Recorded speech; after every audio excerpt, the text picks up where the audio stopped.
Hi, everyone. We are looking at measures of central tendency part 2 today, which deals specifically with median and mode. So let's go ahead and jump right in.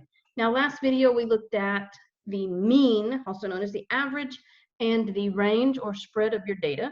So now let's get our last two with this group. So let's look at median, which is the middle number.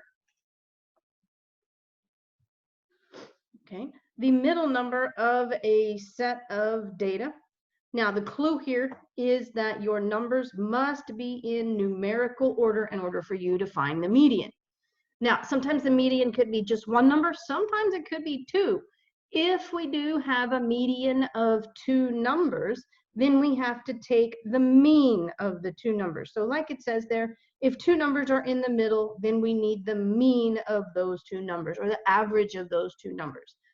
So let's see what happens with our two examples here.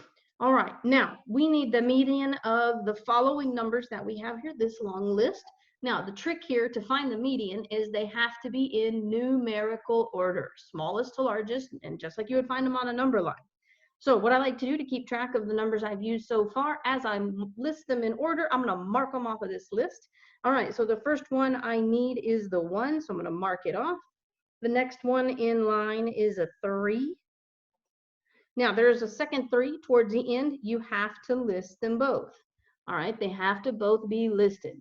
All right, next in line would be my 7, then a 15, then we have a 21, and two 23s. Whoops, forgot my 3 there. Two 23s. So let me take out both of those, and the last one of 27. Now, the easiest way to find which one is sitting in the exact middle, you can, sometimes you can tell just by looking at it which one's sitting in the middle, but what I like to do is just mark them off, one from each end as I go along. So I'm going to take one from the beginning and the end, take a second one, take a third one, take a fourth one, and there's my middle. So that means my median is the 15. So this is one of those examples that only has one number for the median.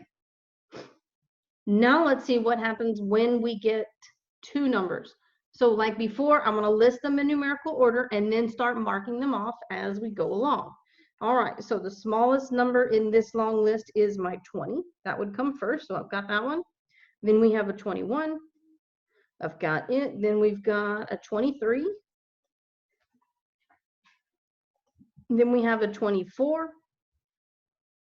Next in line, 32, 33, 50, and then the 91. All right, so there's our numerical order. Let's start marking them off. All right, so one from each end, the second one from each end, the third one. All right, now I'm down to 2 here. So like the rule says, if there are two numbers sitting in the middle, then we need to take the average of those two numbers. So we are going to have to add these two numbers up and divide by 2. So 24 plus 32 divide by 2. So that gives us 56 divided by 2, which means my median is a 28. Now, sometimes you can get something like 28.5.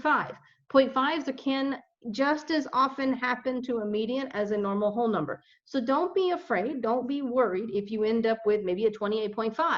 0.5s can happen here, especially when we're dealing with an average. All right, so let's look at our last bit of central tendency here, which is the mode. Now, this is the value that appears the most in your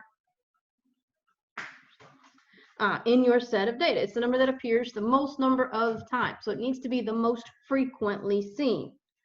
Now, there can be, like it says, there can be one mode, there can be no mode at all, or there might be multiple modes. And that's possible here with this one.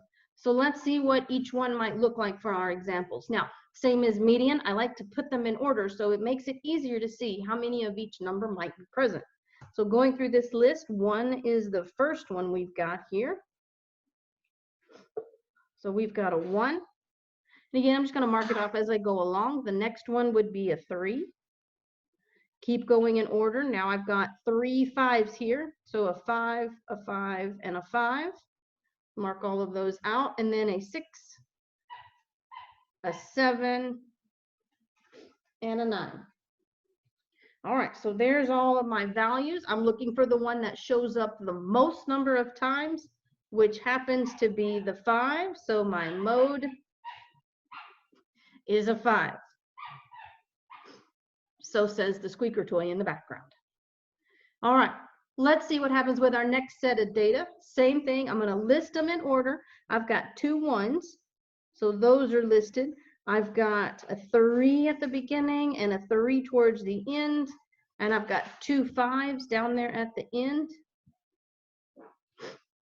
And then I've got a 6, a 7, and a 9.